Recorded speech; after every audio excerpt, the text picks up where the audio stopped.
네, 먹을거리에 대한 중요성이 갈수록 커지고 있죠. 건강하고도 바로 연결되는 부분이라서 웰빙 음식에 대한 욕구도 더 강해지고 있는 요즘 시대입니다.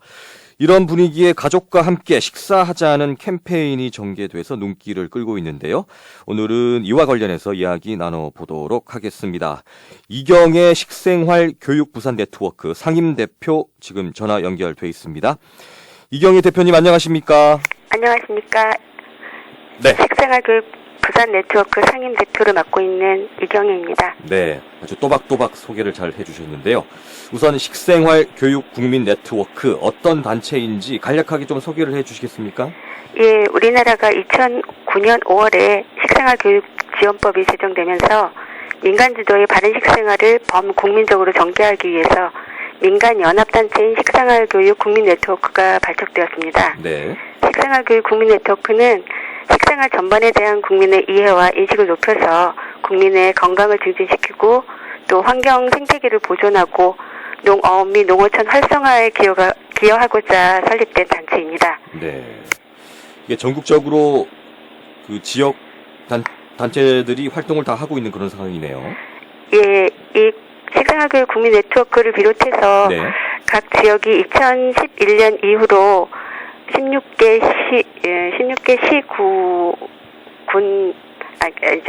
시도에 네. 지역 네트워크들이 있고요. 그 네. 이외에 구군에 이르기까지 네. 범국민적인 네트워크가 구축되고 있고 더 많이 지금 네트워크가 확산되고 있습니다. 네. 그 전국 구석구석 이런 그 네트워크들이 지금 잘 구성이 돼 있다고 말씀을 드려도 되겠네요. 예, 지금 많이 이제 구성되어 있고요. 네. 점점 더 많이 확대되어 가고 있습니다. 네. 자, 식생활 교육 국민 네트워크 취지는 앞서 설명을 잘 해주셨고, 그렇다면은 주로 어떤 활동을 펼치시는지 설명을 좀 해주시죠. 예, 지금 말씀드린 것처럼 식생활 교육 운동을 좀 더 전국적으로 전개하기 위해서 말씀드린 시, 군, 구까지 네. 네트워크를 형성하고 있고요. 네. 그다음에 국민 개개인들의 식생활 능력을 좀 더 향상시키기 위해서 유아부터 시작해서 초중 고등학교 학생, 그다음에 일반인, 직장인, 최근에 이제 고령화 사회에 대비해서 어르신들까지 또 나아가서 다문화 가정 이렇게 소외계층, 취약계층까지 다양한 식생활 교육들을 전개하고 있고요. 네.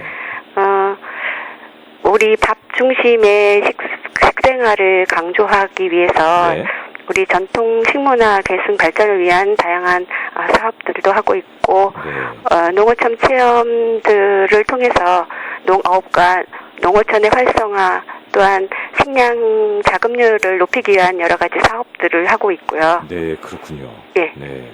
그렇다면 그리고 그 이외에도 이런 그 식생활 교육을 위한 다양한 홍보 활동도 하고 있고 네. 조사 연구도 하고 또 정책 개발을 위한 노력들도 하고 있습니다. 네. 부산 네트워크는 몇 분에서 활동하시는 거죠, 그렇다면? 저희 식생활교육 부산 네트워크는 2011년 3월에 창립됐는데 네. 22개의 부산 지역의 시민단체하고 식생활에 관심이 있는 개인들이 모여서 네. 지금 현재 회원은 한 200여 명 넘고요. 네. 그 다음에 후원 회원들도 많이 있습니다. 그렇군요. 앞서서 식생활 교육을 전개하신다고 하셨는데 그렇다면 상설 교육장이 있어서 그곳에서 교육을 하는 겁니까? 아니면 지역을 돌아다니시면서 간헐적으로 이렇게 하시는 건가요? 저희가 주로 이제 그동안에 주로 학생을 대상으로 교육을 해 오기 위해서 네. 저희 사업을 학교에 공모하고 저희가 찾아가서 네. 식생활 교육을 하는 경우가 지금 현재 대부분이었고요. 네. 그다음에 주로 이제 홍보 사업을 위해서 네. 부산의 같은 경우에는 도시농업 박람회나 국제음식 박람회 또 여러 그 지역의 축제 이럴 때 부스를 차려서 네. 시민들을 대상으로 교육하고 홍보하고 이렇게 하고 있습니다. 그렇군요. 예, 근데 저희가 식생활 교육을 좀 더 잘 하기 위해서 그 식생활 교육 기관을 농림축산식품부가 지정을 했습니다. 전국에 50개 이상. 네.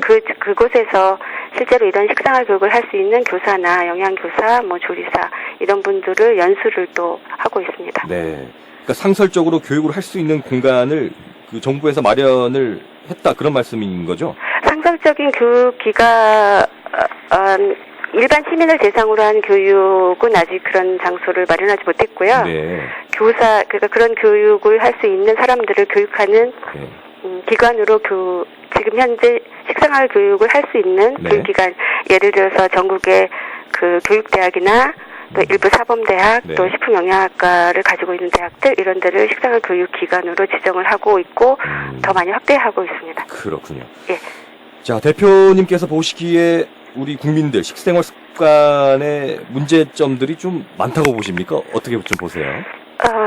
예전에 비해서는 상당히 문제가 많이 있다고 생각이 듭니다. 네. 예, 먼저 식품 선택 습관을 보게 되면 사실 우리나라가 우리나라의 식당이 웰빙 식당이라고 하는 것이 네. 그 식물성 식품 대 동물성 식품이 8대2의 비율이었기 때문인데 네. 지금 보면 너무 동물성 식품 많이 먹고 반면에 채소를 적게 먹고 있습니다. 이런 것 때문에 결국 이제 식생활이 불균형해지게 됐고 네. 또 다 아시는 것처럼 특히 청소년, 유아, 네. 유아부터 영아까지는 아니고 유아, 청소년 또 20대 청년들을 보면 인스턴트 식품이나 패스트푸드를 너무 많이 과다하게 섭취하고 있거든요. 네. 그래서 이런 것 때문에 지방, 특히 동물성 지방이나 당이나 나트륨 섭취가 굉장히 많아지고 있는 게 문제고요. 네네. 또 식행동 측면에서 볼 때는 아침 결식과 같은 식사 시간들이 아주 불규칙하고 네. 그다음에 과식을 하는 예전에 비해서 굉장히 많이 1인분 양이 많아졌고요. 네네. 그다음에 또 너무 저녁 늦게 야식을 하는 그런 경우, 그다음에 외식도 점점 늘어나고 있고 이런 것들이 문제인데 이런 식행동의 문제 때문에 예전에 비해서 비만이 점점 많아지고 있고 그렇죠. 네. 또 당뇨병이나 그것 때문에 당뇨병이나 이런 심혈관 질환 이런 건강 문제가 계속 그거로 인해서 더 많아지고 있는 게 문제가 되거든요. 네. 또 하나 더 붙이자면 음식을 예전에 비해서 소중히 여기지 않는 것 같습니다. 네. 우리가 이렇게 음식을 소중히 여기지 않으니까 음식 쓰레기도 더 많아지게 되고 그래서 결국은 환경 문제까지 유발하게 되는 그런 문제가 생기고 있습니다. 네. 국민 건강도 염려가 되고 환경 문제까지 식생활에 대한 그런 습관들이 중요한 부분을 차지하는 것 같은데요. 저도 그 당뇨라든지 비만은 그 외국 분들이 고기 많이 드시고 그렇기 때문에 예전에는 그쪽 분들의 어떤 그 문제점 예. 그런 걸로 좀 여겨졌는데 지금은 우리가 그런 것 같아요. 예, 저희도 굉장히 비만율이 많이 높아졌고, 네. 예, 고혈압, 당뇨 이런 소위 만성퇴행성 질환이라고 해서 네. 그 성인이 되었을 때 여러 장기들의 기능이 조금씩 떨어져서 생기는 질환이었는데 네. 이게 아까 말씀드린 것처럼 패스트푸드나 인스턴트 식품 이런 것들을 유아기 때부터 너무 이제 많이 먹다 보니까 네. 아이들에게 아동 비만들이 생기면서 이런 만성퇴행성 질환이 소아 어린이 애들에게까지 이제 나타나기 시작해서 최근에는 그래서 원래 성인에게 나타나기 때문에 이런 병들을 우리가 성인병이라고 했는데 네. 지금은 이제 성인에게만 나타나지 않기 때문에 우리가 그냥 또한 이런 것들이 생활 습관에 의해서 나오는 거기 때문에 우리가 그런 걸 만성 퇴행성 질환을 성인병이 아닌 생활 습관병 이렇게 표현하기도 하죠. 네, 그렇군요. 자, 이런 상황이기 때문에 식생활 교육 국민 네트워크의 역할도 앞으로 점점 더 중요해질 것이라는 예상이 드는데 네, 그렇습니다. 이런 분위기 속에서 이제 가족사랑, 가족 예. 밥상 캠페인을 시작을 하셨어요. 예. 네. 좀 소개를 해주시죠. 예. 농림축산식품부가 지난해부터 매주 수요일을 바른 밥상, 밝은 100세를 위한 실천 과제로 가족 밥상의 날 캠페인을 추진해 왔습니다. 네. 그리고 여성가족부는 일가정 양립 문화 조성을 위해서 매주 수요일에 정시 퇴근해서 가족과 함께 시간을 갖자는 가족 사랑의 날 캠페인을 계속 추진해 왔습니다. 네. 그런데 사실 다 수요일 날 다 가족과 함께 하자는 취지잖아요. 네. 그래서 5월 18일에 두 부처가 가족 밥상의 날하고 가족 사랑의 날을 연계해서 네. 가족 사랑, 가족 밥상으로 실천하세요라는 공동 실천 캠페인을 추진했습니다. 네. 예, 일단 5월 18일 날 부처 간의 그 협업에 의한 캠페인을 실천하고 네. 5월 25일에 부산을 비롯해서 전국의 중요 5개 지역에서 공동으로 이 가족사랑, 가족 밥상 실천의 그 전국민 확산을 위해서 동시에 5월 25일 날 이 캠페인을 펼쳤는데요. 네. 이거는 말 그대로 일주일에 수요일 저녁 한 번이라도 가족과 함께 모여서 식사를 준비하고 함께 식사하자는 그런 캠페인입니다. 네. 그러니까 뭐 수요일이라는 그런 날짜의 의미보다는 일주일에 한 번이라도 그렇죠. 예. 하자는 그런 의미를 담고 있는 거죠. 그렇죠? 예, 네. 그렇습니다. 네. 대표님께서는 수요일 날 저녁 어떻게 가족들분들하고 식사를 하셨어요? 어떻습니까? 예, 네. 노력하고 있습니다. 저도. 네, 그러시군요. 네. 자, 시민들의 반응은 좀 어땠습니까? 캠페인을 전개하실 때. 사실 다들 가족 밥상의 중요성을 알고 동감은 하면서도 사회적인 환경이 매주 가족 한 번이라도 가족 식사를 같이 하는 게 참 어렵다 이런 반응들입니다. 그렇죠, 네. 예, 그래서 이렇게 일주일에 한 번이라도 저녁 때 가족 식사가 같이 될 수 있으려면 네. 이 식사할 수 있는 환경을 정부나 기업이 마련해 줘야 되거든요. 그렇죠. 그러기 위해서는 이제 정부가 그 기업에게 이 가족 식사의 중요성을 좀 알리고 기업은 또 가족 식사가 가능하도록 정시에 퇴근할 수 있는 분위기나 환경을 그렇게 마련해 주어야 네. 시민들이 가족 식사를 같이 하고 싶어도 못하는 이 환경이 좀 개선이 되어야 할 수 있지 않겠습니까? 그렇죠. 예, 네. 그래서 단순히 이제 시민들의 마음뿐만 아니라 네. 이런 정부, 기업, 또 학교 이렇게 다 이게 합심이 되어야 이런 가족 밥상의 실천이 가능할 것 같습니다. 네. 물론 뭐 시민들도 좀 더 의식을 전환해서 바쁜데 뭘 굳이 이렇게 다 모여서 먹어야 되냐 이런 생각보다는 가족 밥상이 여러 가지 측면에서 굉장히 중요하고 그래서 우리가 가능하면 가족과 같이 식사하는 시간을 많이 늘려보자 하는 노력도 같이 필요한 것 같습니다. 네. 정부가 정책을 추진한다고 해서 뭐 실현되는 건 아니겠죠. 네. 그렇죠. 네. 예. 국민 여러분들의 네, 의식 전환이 네. 필요하죠. 예. 뭐 그리고 또 기업들도 그 수요일만큼은 야근을 좀 이렇게 지양하면서 네. 그런 분위기를 좀 이끌어 가야겠다는 그런 생각도 드네요. 네. 예, 일본의 한 그 작은 시의 경우에 보면 네. 이렇게 가족 밥상의 날이 정해진 날에 그 공무원들은 일찍 퇴근해서 바깥에서 이제 오늘은 빨리 가족과 함께 식사하세요 이렇게 하고 네. 또 기업도 같이 그 지역의 기업도 이제 정시 퇴근 시켜주고 또 주변에 그 지역의 뭐 그 슈퍼 같은 경우에는 쉽게 돌아가서 식사를 준비할 수 있게끔 네. 그렇게 이제 이렇게 패키지처럼 음식 만들 수 있는 것들을 마련해서 팔고 있고 또 학교는 학생들에게 오늘 집에 돌아가서 가족이 같이 식사하는 날이라는 거를 다시 인식시키고 네.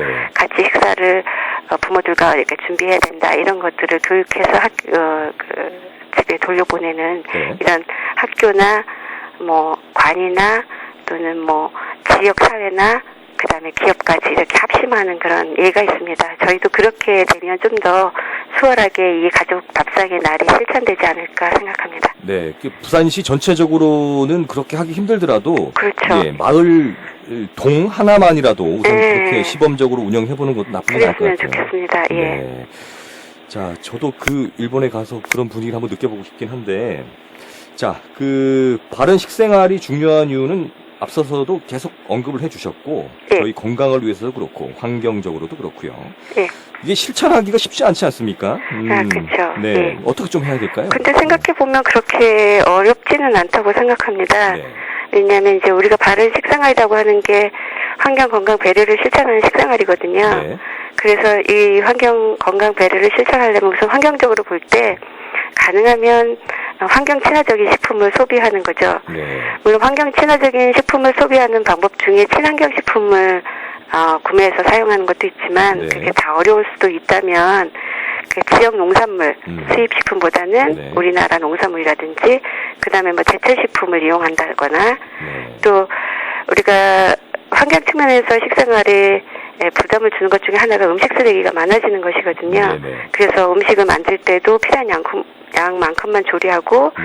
먹을 때도 너무 많이 이렇게 가져와서 요새 저희가 학생들은 학교에서 급식을 하고 네. 직장인들은 직장 식당에서 급식을 하지 않습니까? 네네. 또 외식도 많아지고 있잖아요. 네. 이럴 때 먹을 만큼만 담아와서 음식 쓰레기를 줄이는 것 이런 것도 우리가 환경적으로 바른 식생활을 하는 것이고요. 네. 건강적인 측면에서는 당연히 우리가 식품을 섭취하는 중요한 목적이 건강을 위해서 하는 거니까 네. 건강에 가장 첫 번째가 영양이 골고루 섭취될 수 있도록 하고, 그래서 균형 잡힌 식상을 해야 하는 거기 때문에, 네. 다양한 식품을 적당량 섭취하게 되면 균형 잡힌 식생활을 실천할 수 있고요. 네. 우리가 너무 자기가 좋아하는 음식만 많이 먹고 다른 건 안 먹고 이런 불균형이 이루어지고 있으니까 다양한 식품을 골고루 먹으면 균형 잡힌 식생활을 할 수 있고 특히 아까 말씀드린 것처럼 네. 우리나라 식생활이 서구화되는 게 문제가 되니까 가능하면 이 영양적으로 우수한 밥 중심의 우리 한국형 식생활을 실천하고 또 색깔 채소 과일 많이 먹고 아침 식사 반드시 하고 그다음에 뭐 달거나 짜거나 기름지거나 이런 음식 좀 적게 먹고 마지막으로 가공식품 좀 줄이고 네.